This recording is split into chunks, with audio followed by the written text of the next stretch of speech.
So thank you everyone for joining today. Hopefully you can see my screen. I obviously sent this out earlier just to kind of give people a rough idea of how we were going to deliver this. So I'll obviously just give a brief introduction, then we'll look into our breakout rooms. So I'll take one, Nicola from Activity Alliance will take one, and Paul Brackley from Albion in the Community. We'll then just come back together and the three of us will summarise the group discussions and any further sharing of ideas. Nicola's then just going to lead a brief kind of discussion around recovery planning and what they're doing as a national organisation. And then we'll look as a group together around, you know, collaboration and any ways we can think of continuing kind of to collaborate. I think there's a few people on the line that are already kind of doing some fantastic work. And I've got Loretta, who's been doing some work with us on the Reboot project. So I'm sure there's some more examples like that we can kind of discuss. And then, as mentioned, an opportunity for individuals to catch up on a one-to-one if they so wish. As we know from the network, that's always one of the key things that network members kind of ask for, is those opportunities. So hopefully that will provide that. So just as following on from that, thank you once again. This is obviously to replace the conference, which unfortunately would have happened today, but with obviously COVID-19, we've had to look at alternative arrangements. We are hoping to run a series of webinars, so this will be the first one. The next one will be on CYP and education. And then we'll look at further ones in June and July, if we're still obviously in a situation of remote working. Hopefully looking at things like inclusion club work, and maybe kind of local services, commission services through local authorities. So that's just kind of a summary of what we're hopefully going to achieve from these webinars. So if Nicola and Paul are okay, what we will do is we'll go into our breakout rooms. What I've done is I've collectively put people together that hopefully have from similar organisations or might have similar kind of areas to discuss, and then we'll kind of come back together. And it would be really good for, you know, people to feel that they can, you know, talk openly, but if not, then, you know, you can write a message to the facilitator of something that you want raised, and they can raise it for you. So Nicola? Yeah, give me a minute and I will try my best to do this as quickly as possible. Okay, no, that's all right. So just while Nicola's doing that, just to give you an update on Active Sussex and where we are. We are still working, and the team we're all working obviously remotely, and are probably busier than ever, like I'm sure a lot of you guys are. But it's quite good, keeps us kind of motivated and distracted from toddler care duties in my situation. We are obviously reacting as well as we can to the current situation. We have put a new web page up around being active at home, and it's got information that we've collected from our partners, and we've split it into children and young people and adults. And on both those pages there are information around provision for people with disability. And also on the adult page, there are some more kind of resources and links for people with long-term conditions and older people. So if you haven't seen those pages yet, then please do go to them and share them. And also if you've got any information, any online kind of sessions that your organisations are delivering, then again, please let us know so we can add to those resources.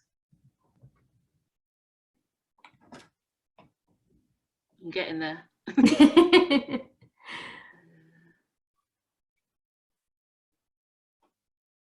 Oh, and what I did forget to mention is we've got a hashtag, Stay Active Sussex. So if you are doing anything on social media, please use the hashtag stay active Sussex and stay in workout, which is the Sport England hashtag linked to their Join the Movement campaign. And again, what we're trying to do is anything that's tagged, we will obviously recirculate, retweet, etc. Getting there, last one. Yeah, all sorted. Right, fingers crossed. We'll all disappear into our rooms now. Right, ta-ra.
Oh, we're first back. Look at that. They're all still talking in there.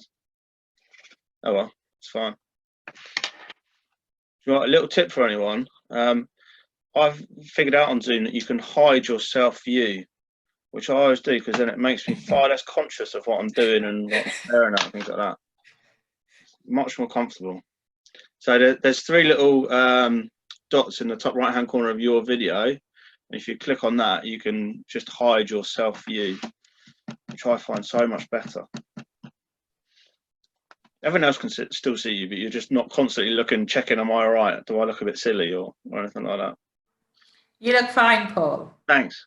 I've basically spent the last 3 weeks on doing this type of thing, so I've got Zoom fatigue. Alison's nodding away. Hey. So I've got two screens here, so I keep looking like this and then going, oh no, I need to look at the camera. I'm not ignoring everybody. It's just the better screen is on this side.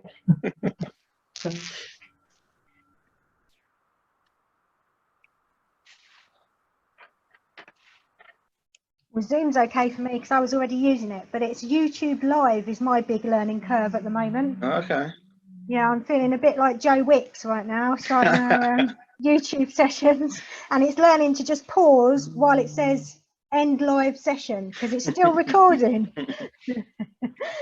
We just started doing a bit more Facebook Live stuff, which is interesting as well. Hello. Hello. Back, yay. Brilliant. Ricky. Cool. Well, Paul, as you were chatting, do you want to carry on? Yeah, if you like, of course I can. Of course I can. Cool. So we'll just, a bit of a summary from your discussions would be great. Yeah, I mean, it was very much a nice little catch up of everyone in here and what's going on. There's a couple of kind of bits that were coming out. As much of some definite kind of technology challenges around accessibility of stuff, and that kind of growing digital divide that exists for those that can log on and do stuff online and those that can't. And then for those that can, is everything as accessible as it could be in terms of things like being able to pick up on screen readers, that type of stuff. Otherwise, I think everyone is generally pretty busy unless they've been furloughed. Those that are still working seem to have more work than ever. Definitely something that I find in myself. And there's an awful lot of kind of immediate funding challenges that are there.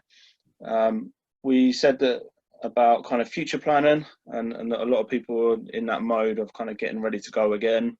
And we said about maybe returning to a different normal. A new normal rather than just back to where we were before. But otherwise, people are trying to make the most of things and lots of online learning CPD courses, that type of stuff. And yeah, just looking forward to getting back to doing what we all love doing. Hopefully that was a fair summary, those that are in my bit. Yeah, seeing nods and thumbs up. That's great. Fab. Nicola? Need to unmute myself. Keep forgetting to do that. So yeah, we were having kind of general discussions about the challenges that we've been facing, what we're doing to try and combat them, and then any kind of areas of best practice or things that are going really well. So yeah, it's the same type of thing, how we keep going in the current environment, and ensure that we're delivering as much as we can safely, making sure that we're adhering to all the guidelines that we need to, but making sure that it's underpinned with robust risk assessments and policies and procedures, so that we know that we're doing it in the best way possible. There's still some kind of one-to-one support going on where it's possible, supporting people within different day centres if possible as well, and a lot of use of online, Facebook, Zoom, you name it, all of them, as well as social media groups. So WhatsApp groups are being used as well as new ways of getting in touch with people.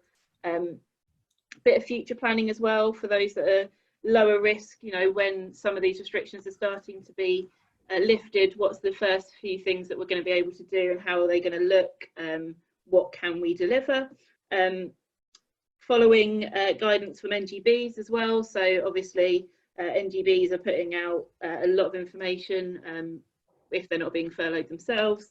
So yeah, what support do clubs need when we do start going back? Is it going to be support for the schools as well, if we're using school venues or, you know, other different types of venues? Then yeah, just new and different ways of delivering online. So personalised physical activity videos for on a one-to-one basis, or kind of live Zooms, all of these types of things.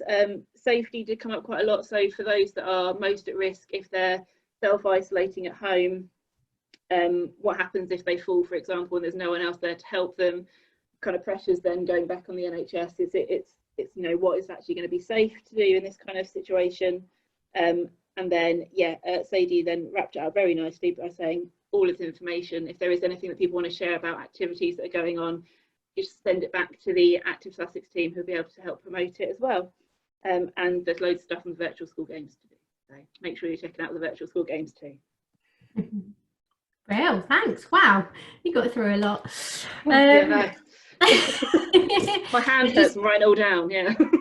Just to say, Sadie is still there. She's just, her battery's low, so if you can't see her, that's why. But she is still listening.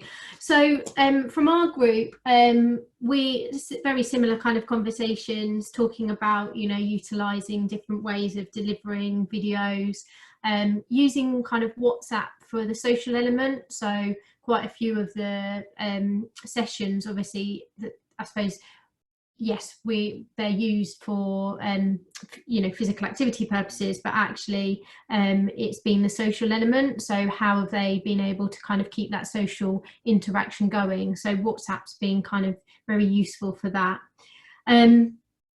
There were a few kind of concerns around maybe there not being enough specific provision and resources for different impairment groups, and how we can ensure that we're not just promoting everything that is a video session.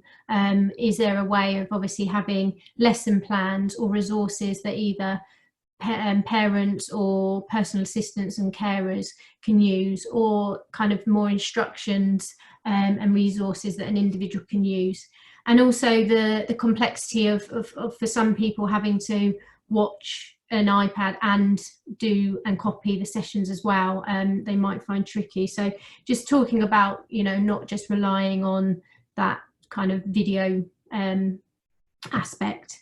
And on, I suppose, on from that is kind of communicating the information. So I think there is so much out there. There is lots and lots that is kind of coming, you know, I think, like you said, we're all busy, and, you know, daily emails and information. So we need to ensure that the right information is getting out there and it's really clear, so people aren't missing those opportunities and those resources that are really specific to them. We've obviously got stuff on our website, but that doesn't necessarily mean that, you know, we're communicating well enough with all that information if people aren't aware of it. So I think, you know, we probably maybe need to look at that, but also collectively how we as a network are sharing that information.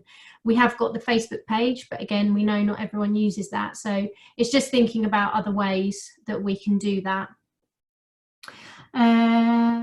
There was one suggestion around Facebook and actually turning sessions into events rather than just posts, because they get lost. So if you turn it into an event, then it stays quite prevalent on the Facebook page.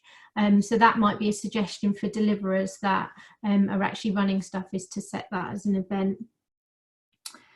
And yeah, I think it was just also just around sharing ideas and using the network to kind of check and challenge what we're doing and what's taking place. If we're designing and creating videos, whether our peers would be happy to kind of watch them and give advice before releasing them to the world. So yeah,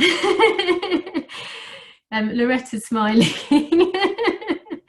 So I think yeah, good discussions all around there. Would anyone like to add anything further before we go on to the next part? If you do, please unmute yourself.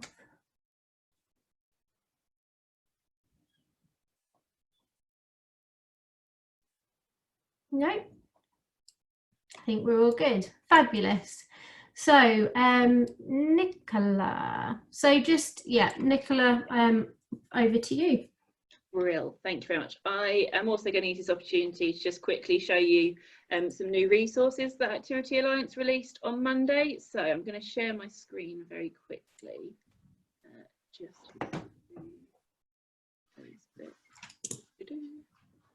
Oh no, that's not what I wanted to do at all.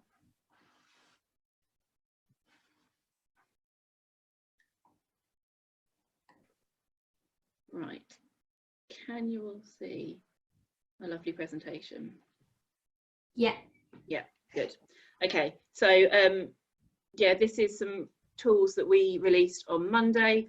It's nothing revolutionary. STEP is used everywhere, but it's just a way of us making sure there's stuff out there for the sector to use. It's for both those individuals and for organisations that may want to be more active at the moment. So, come on, slides, there we go. So yeah, as an organisation, we're still here during this time. It's, for us, it's very much business as usual, but just I'm not driving 2 hours for a meeting to get there, which is actually really nice. We're here to support people to try and make their activities as inclusive as possible. We've got a dedicated page on our website for Active at Home that we're updating regularly, and we're pushing out messages on our social media all the time with videos and clips for ideas of people using the STEP tool as well. So we've got some graphics, some downloadable idea sheets, and it's all in different formats as well. So we've got some BSL stuff, easy read, audio format, as much as we can to try and make it as accessible. You'd hope that's what we do. Oh dear, people are coming into the waiting room. So yeah, it's, as I say, it's nothing revolutionary, but hopefully it will be helpful for people who are trying to deliver stuff. Right, next slide. So STEP, space, task, equipment and people. Finding ways of adapting activities that you might do. So instead of playing tennis with a racket and ball, actually using a placemat and a balled up piece of paper. Playing table tennis over your dining room table instead with the same type thing. So using your household items to be active in new and interesting ways. So we have got these, as I say, these graphics that go alongside of it. I'm not going to go through them all with you because they're fairly self-explanatory. But the place to look would be on our dedicated page for this. So it's activityalliance.org/step. as well as our social media. So if that is of interest to anyone, we'll make sure that that's sent out to people after this as well. So then, yeah, what I'm actually here to talk about. So the recovery planning elements of what we're going to be looking at for the next couple of months, fingers crossed. So as an organisation, as Activity Alliance, what we're doing is we're working on a kind of 2-month cycle at the moment. So we've got a plan for the next 2 months of what we're going to be producing, what we're going to be putting out, and how we're going to be supporting people. So at the moment, as you can imagine, with the STEP resources just being launched, that's what we're focusing on, making sure that they're out there as much as possible and being used as widely as possible as well. Yeah, that's how we're doing it. We're going to then go back to our engagement resources, really focusing on different individual impairment types or groups of people, so maybe older people, children, young people, kind of looking at that, and that should actually slot in quite nicely with the next version of this, so the next little group webinar that we do. And yeah, that's we're trying to focus on medium-term bits that we have control over at the moment, but as I say, as a national organisation, we probably do things very different to you, as we don't actually directly deliver anything ourselves. So thinking about kind of recovery planning for you guys as well. So what have you learned from the coronavirus and how we're currently delivering activity? What works well? So what are you going to continue to implement? How are you going to make things continue in the same way? Or what are you looking forward to going back to? So what things have you been really missing and that are really important to how you deliver activity or how you interact with your clients or customers, whatever you might call them, and how you're going to support them moving forward. This is also about your kind of staff, your workforce, the people that help you to deliver. How has life changed for them? What's going to be important for them in 2 to 3 months' time? So yeah, think about your workforce as well. And then actually, is it all going to be afloat? So what support do you need income-wise maybe, or equipment-wise, or is technology still the biggest issue? Is it actually that your clients that you're trying to work with don't have access to the internet? So all of these streaming videos that we're doing aren't really going to help anyone. So what do we need to think about there? And then the way that disabled people are being portrayed at the moment can be a little bit negative, in that they're, you know, the most vulnerable people, so we need to shield them and keep them safe. And are we treating disabled people a little bit differently because of that? How do we need to address that moving forward? What changes will we need to do to ensure that disabled people for themselves are confident enough to be back and being active in ways that are safe for them? And how do we change perceptions of other people, where actually it's great that the community stuff that's going on at the moment, I feel that communities themselves are more connected than ever, but are we viewing disabled people slightly differently because of this kind of shielding and very vulnerable status that they've got? Yeah, as I said, are the screens and videos the best option for people? What other resources can we do? So utilising kind of any of these delivery boxes that are going out via local authorities. Can we get some literature in there maybe? Can we see how we can ask people how they are, what they'd like to see through kind of a delivery system if that's what they're getting? And then, yeah, what support do you think people that you interact with will need? Will it be funding for clubs? Will it be actually they need support to make sure their policies and procedures are all in place coming out the back of this? So yeah, that's kind of my view on moving forward. Has anyone got any questions or anything on that? And I think I'll stop. Anyone? Anything to add?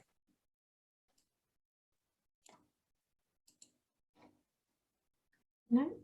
Silence. Good thing, right? I will just make a quick comment that Yeah. I think this is a good opportunity for certainly sporting clubs to internally review their documentation policies and procedures, especially around safeguarding and volunteers, so that when things restart, they're maybe kind of just doing safer recruitment and just making sure that everyone who comes back, or maybe volunteers for the first time, is just kind of, just as long as they sense check and make sure everything is good. Yeah, I completely agree with you, Nick. Yeah.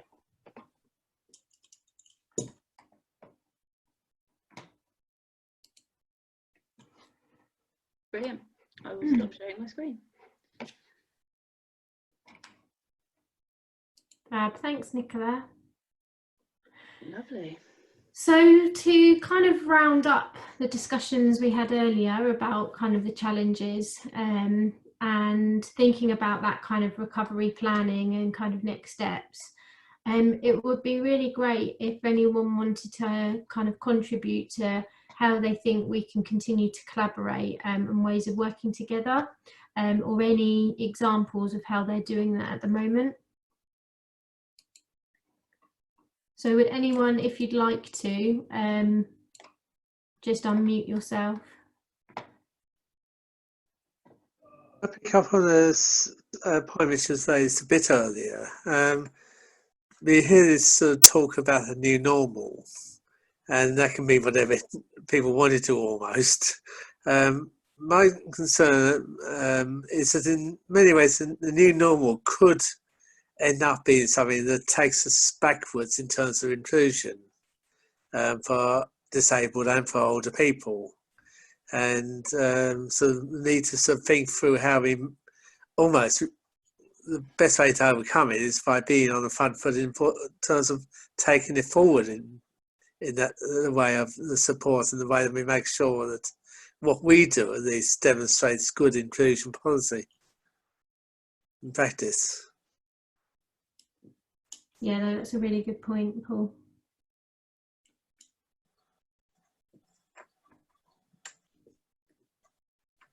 I think, speaking for admin community, you know, as probably quite a large provider, this is a really, really unique opportunity for us, and we are trying to approach it and look at it as an opportunity.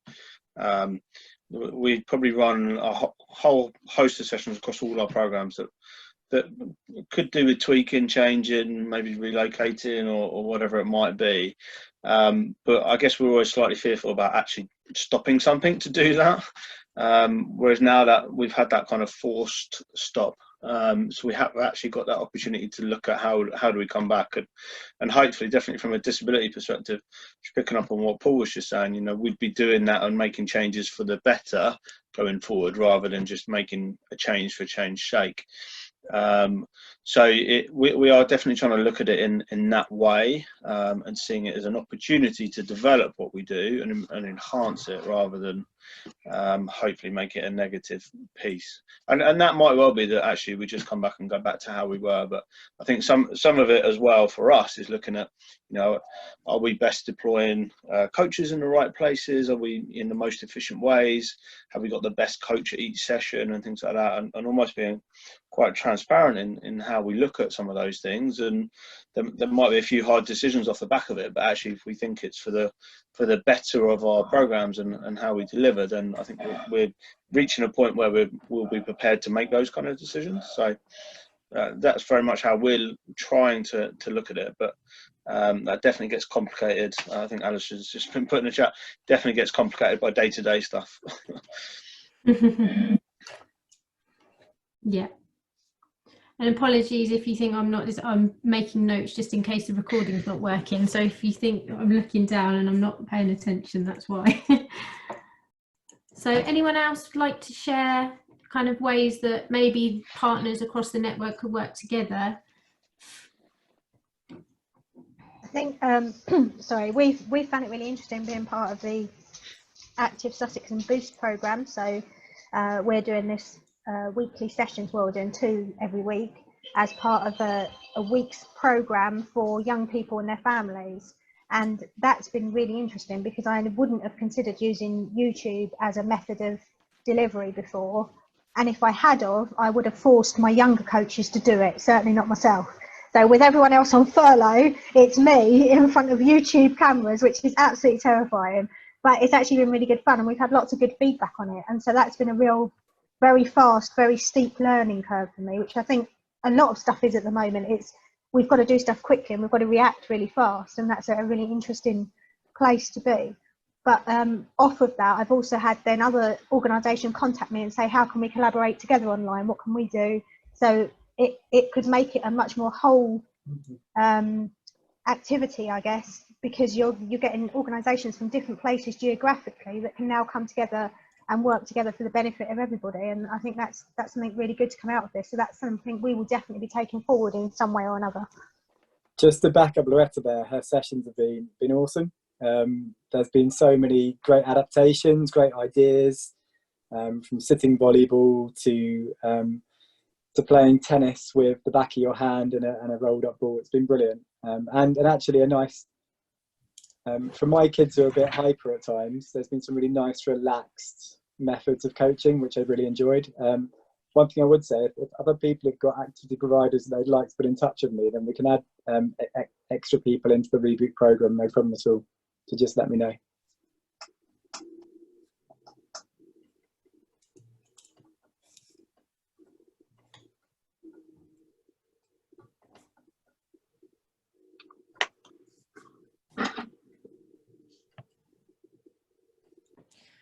Sorry, scribbling away. Was there anything else? Shani, did you want to talk about the illustrations when we were, because obviously we were talking about, you know, how do we make sure that there is kind of wider resources than just kind of the video sharing, but also for kind of moving forward and best practices of maybe trying to support key workers, personal assistants, parents and carers, of having those kind of resources so they can deliver provision themselves as well, and that maybe being a way of doing that. Hiya. Yes, and I was talking, hi everybody, really nice to see people's faces. Hi Ricky, I haven't got everyone on the same screen at the same time. Jackie, yeah, well firstly Jackie, I talked to my group, Jackie and I were doing this because we were working out how we could send something out that was a little bit remotely like the session that we deliver, the badminton racket sports.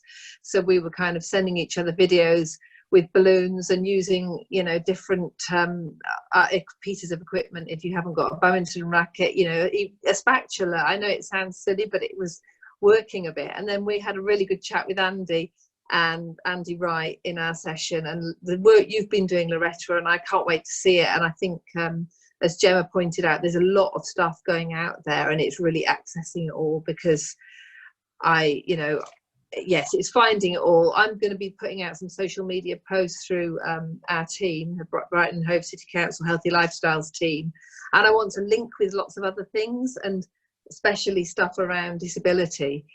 So I'm kind of making loads of notes and connecting where we can. This is what this is about, isn't it? Networking. I also, I'm an illustrator, and I also want to, I've been sharing different drawings that I've been doing throughout our social media, and I've got these little characters called Betty and Hugh. You can't really see it, but it's this, it's a little format like that, and basically this one is another day of staying home. Hugh was feeling sad. They went online, found a class, now feel rather glad. And it's Betty and Hugh with their healthy lifestyle view.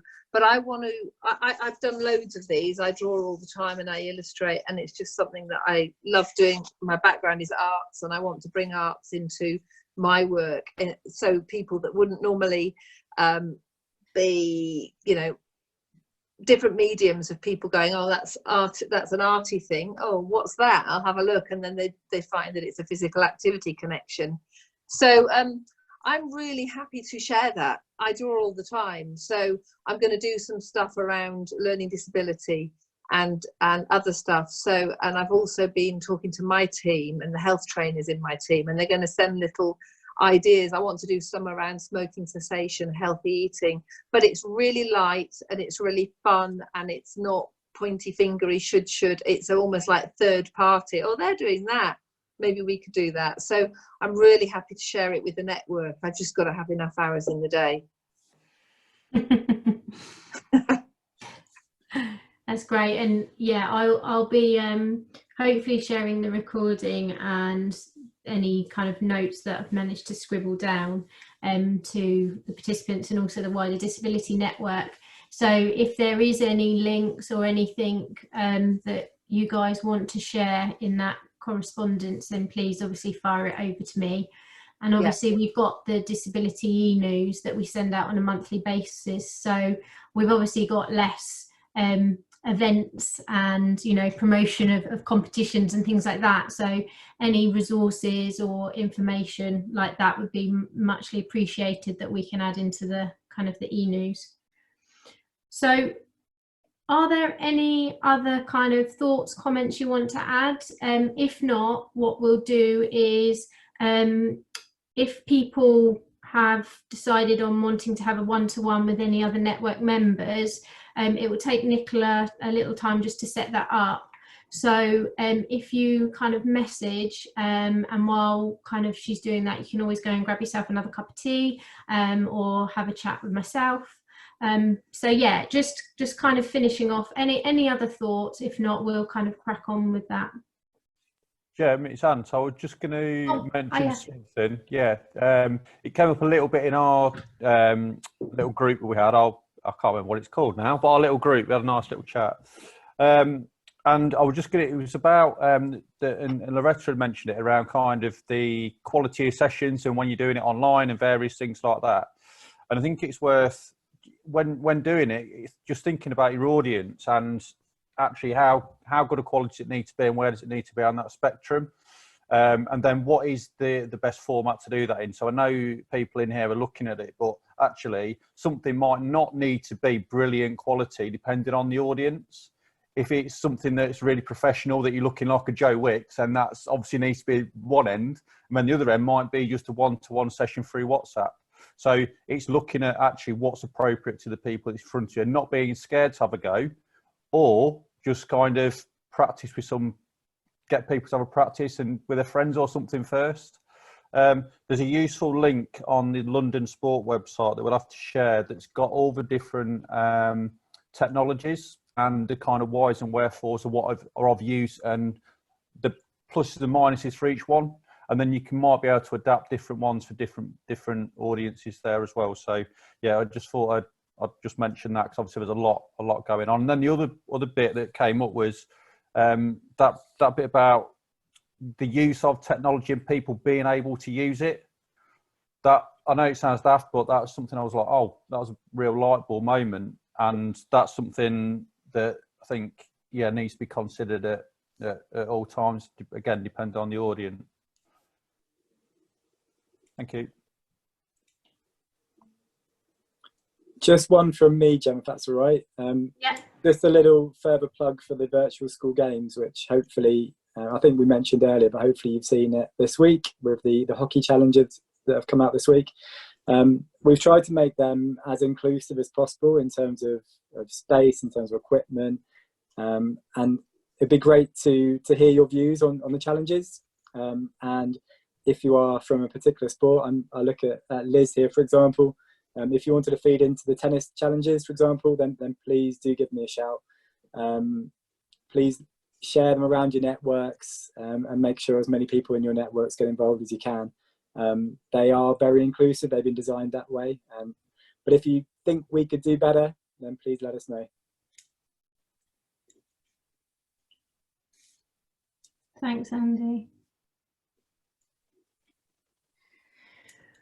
So I think just wrap it up. Thank you once again for all joining us. I hope you found this useful. It's been nice to see so many of your faces. Yeah, thanks once again for sharing those ideas and best practice. And I think kind of the main thing is that we keep communicating and we keep using the opportunities to share. And if you've got any questions that came up, you know, through the sessions that you weren't comfortable kind of raising, or you know, you thought about since, then, you know, please drop me a line. Or like I said, it is something that we can put out to the network via the Facebook group or via our network communications. So, Nicola, have you received any? Not yet, but yes, if people want to make themselves a cup of tea and let me know who they'd like to have a chat with, I'm more than happy to set that up. Or if people want to do it outside of the meeting as well, and just let us know, that I think that's equally as fine. So yeah, just thank you very much, everyone. Thanks for coming along.